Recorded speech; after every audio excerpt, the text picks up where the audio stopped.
हे मेघनाथ, आज मैं तुझे कोई अस्त्र का ज्ञान नहीं दूंगा।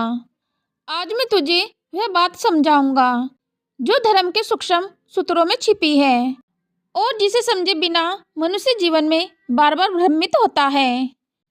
तूने मुझसे पूछा है कि दामाद को ससुर के अंतिम संस्कार में क्यों नहीं जाना चाहिए। यह प्रश्न केवल परंपरा का नहीं है, ये हिंदू धर्म की मर्यादा, संतुलन और आत्म संयम से जुड़ा हुआ प्रश्न है।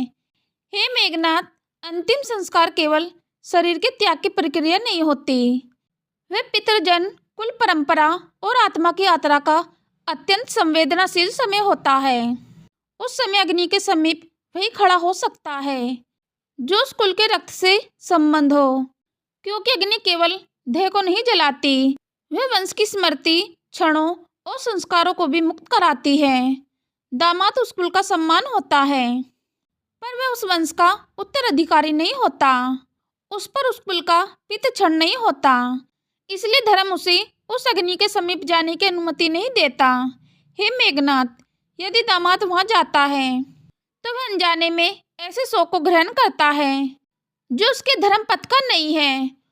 और शास्त्र कहते हैं कि पराय कुल का शोक गृहस्थ जीवन में असंतुलन और मानसिक भार उत्पन्न करता है।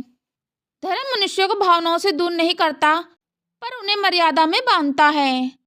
रामायण में भी तूने देखा होगा कि राजा दशरथ के अंतिम संस्कार में केवल उनके पुत्र उपस्थित थे।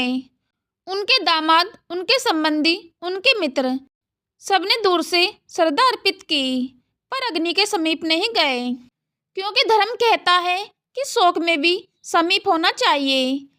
हे मेघनाथ, दामाद का सबसे बड़ा धर्म उस समय अपनी पत्नी के साथ खड़ा होना है। वह स्त्री जिसने अपने पिता को खोया है, यदि उसका पति भी उसी शोक अग्नि में डूब जाए तो वह स्त्री दोनों ओर से टूट जाती है।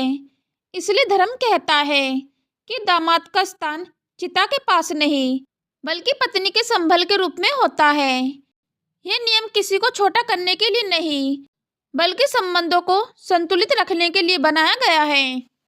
जैसे सूर्य और चंद्र अपनी अपनी मर्यादा में रहकर ही सृष्टि को संतुलित रखते हैं, वैसे ही संबंधों में दूरी भी कभी कभी धर्म का ही एक रूप होती है।